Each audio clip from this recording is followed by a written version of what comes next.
So today's subject is ecology and fire protection, and you will see later why these two are related and what is my opinion of this.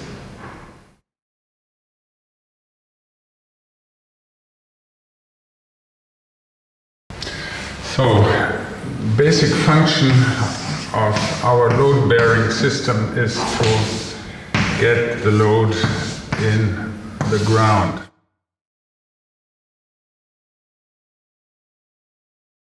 So in terms of ecology, my opinion is that three major factors are involved. Number one would be the primary energy that we need. So if we want to use as little primary energy as possible, we should be avoiding melting, burning, transporting, and other manipulations of the primary material. So if we work with natural materials, they have a tendency to take less energy to be ready for the building process. And number two, artificial materials do not occur like this in nature. And so they normally take a little more energy to be produced. So why don't we do this more often?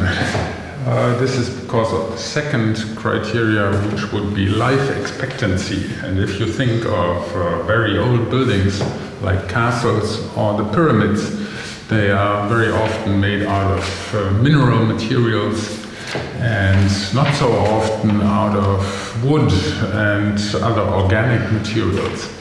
So the life expectancy and the primary energy that I need to prepare the materials for the building process might be contradictory, and it could be good to burn materials like bricks or so to make them more durable. So there would be wood-based materials and other organic materials, and if I want to make them long-lasting, I have to keep the water off, keep them dry. What I also should be doing is to keep the fire off, so they could be dry and fire protected.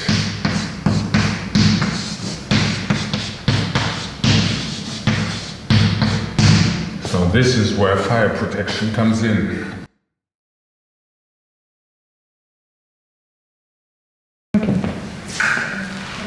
So fire protection, why is it important? Here, toxic fumes and the material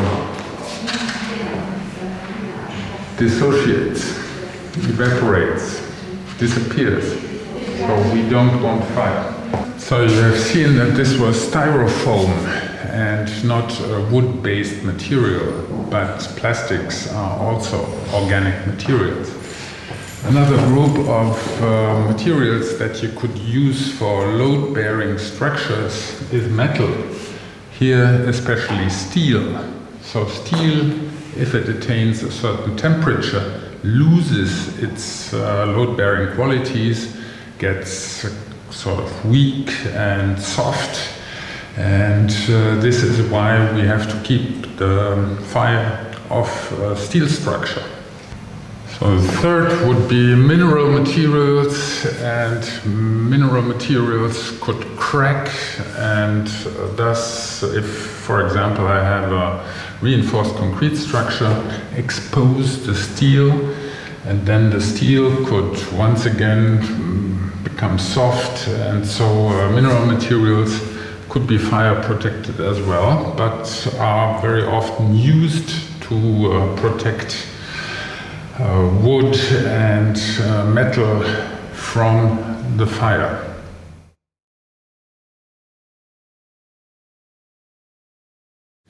So we've been seeing the things we want to avoid by fire protecting our buildings. One thing we want to avoid is toxic fumes. So they will have to be evacuated by technical systems. There could be sprinklers as well as to cool down the load-bearing structure. So this would be done by another technical system. And now I have different possibilities of protecting the load-bearing structures as well. One common measure would be over-dimensioning. For example, if I use larger wooden sections that I really need, then I would be able to sacrifice a certain part of those sections during the burning process, and a certain load-bearing capacity would still be there after the burning process. In terms of metals, I could build a casement around the metal profiles, casements out of gypsum board, for example, as to protect them from fire exposure, so that they will never attain the temperature where they lose their load-bearing capacity. And this depends a little bit on the metal that we are using. Another way to protect them would be protective paint and a coating. And this protective coating forms a sort of foam during the heating process, and then this foam will create an insulation of the metal from the temperature and thus protect it from the fire.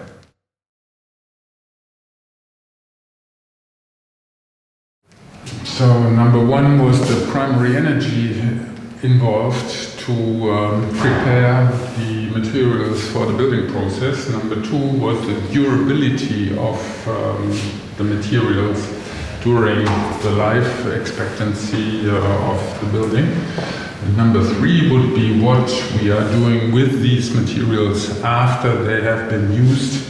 In which way would it be possible to recycle them? So as to resume, we want to build with materials that don't need a lot of energy to be prepared for the building process. We want them to have a long life, and this long life depends on fire protection as well. So try to build in a more eco-friendly way by constructing long-lasting structures. Personally, I think that circular economy is a little bit against long life. So we have to ponderate between circular economy and what it implies, and longevity of buildings. So it's an interesting subject that needs more research and will be one of the major preoccupations of your professional practice.